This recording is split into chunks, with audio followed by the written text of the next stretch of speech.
Angin sore berhembus pelan di pertapaan kiri Sarangan. Di tengah hening yang sakral, Begawan Sakri duduk bersila di pendapa, dikelilingi oleh para murid dan cantriknya. Wajahnya tenang, namun sinar matanya penuh wibawa. "Anak-anakku," ucap Begawan Sakri pelan namun tegas. "Palasara, muridku yang utama, kini sedang menjalani tapa berata di hutan Argabela. Ia tidak sendiri.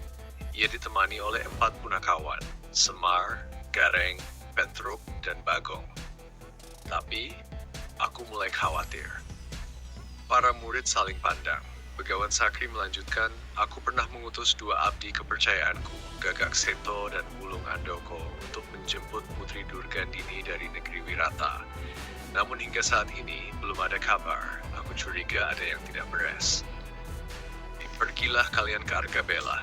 Temui Palasara, katakan padanya bahwa waktunya telah tiba, lelakon agung menantinya. Namun hati-hati, jangan gegabah. Jalan kalian tak akan mudah." Keduanya membungkuk hormat. "Perintah guru akan kami laksanakan," jawab mereka bersamaan, lalu bersiap menempuh perjalanan. Di pinggiran hutan Argabela. Sementara itu di sisi lain hutan tampak Gagak Seto dan Wulung Andoko duduk di atas batu besar, wajah mereka murung. "Aku takut." "Lung," gumam Gagak Seto. "Kita gagal, Cupu Manik itu hilang. Putri Durgandini pun lenyap entah kemana. Aku tak berani menghadap Begawan." Wulung Andoko menunduk. "Aku yang salah, Seto. Aku lupa pesanmu untuk menjaga ketenangan." Lalu Cupu Manik itu jatuh ke sungai, terbawa arus. Gagak Seto menghela napas. "Kalau begitu, kau saja yang menghadap. Aku akan menunggu di sini." Kembali ke pertapaan Giri Sarangan langkah berat, Wulung Andoko tiba di pendapa dan bersujud di hadapan Begawan Sakri. Dengan nada lirih, ia melaporkan segalanya. Pertikaian yang tak perlu, hilangnya Cupu Manik, dan lenyapnya Putri Durgandini. Begawan Sakri memejamkan mata. Wajahnya berubah muram. Suasana menjadi mencekam. Ia membuka matanya perlahan. Mata yang kini dipenuhi amarah. "Gagak Seto, Wulung Andoko," suaranya menggema. "Kalian telah gagal menjaga titipan suci. Bukan hanya tugas yang kalian langgar, tapi juga kepercayaanku." Wulung Andoko tertunduk. Saat Gagak Seto datang untuk menyusul, sang Begawan tak memberi ampun. "Mulai hari ini, kalian berdua kuusir dari pertapaan. Carilah jalan hidup kalian sendiri. Semoga suatu saat kalian mengerti arti-arti dari tanggung jawab." Keduanya lalu pergi dengan langkah lunglai, tenggelam dalam rasa bersalah yang dalam. Di tepian Sungai Serayu. Hari berganti sore. Di tepi Sungai Serayu, sepasang suami istri hidup sederhana. Mereka adalah Ki Panjolo dan Nyi Panjolo, penjala ikan yang hidup dari hasil sungai.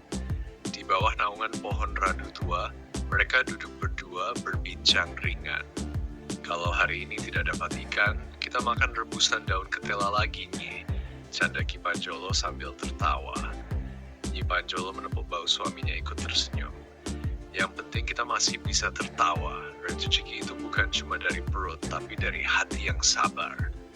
Tak lama, Ki Panjolo berdiri dan melempar jalannya ke sungai. 1 kali, 2 kali tak ada hasil.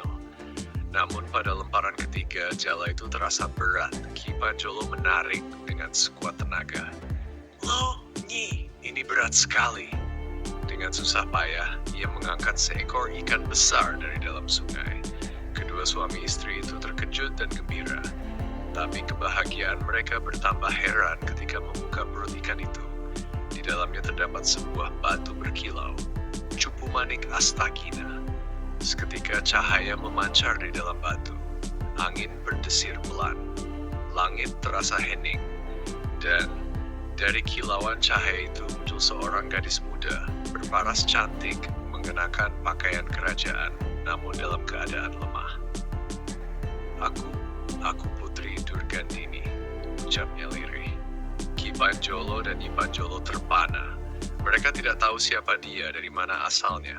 Tapi mereka tahu satu hal, gadis itu membutuhkan perlindungan.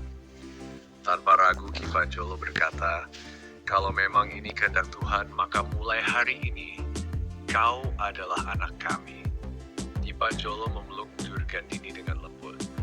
Kami tidak apa-apa, nak, tapi kami akan menjagamu dengan sepenuh hati. Matahari mulai tenggelam di balik perbukitan. Sungai Serayu mengalir tenang, seakan ikut menyimpan rahasia besar dalam alirannya. Sementara itu, jauh di hutan Argabella, Palasara perlahan mulai merasakan panggilan leluhur, tanda bahwa takdir agung tengah menantinya.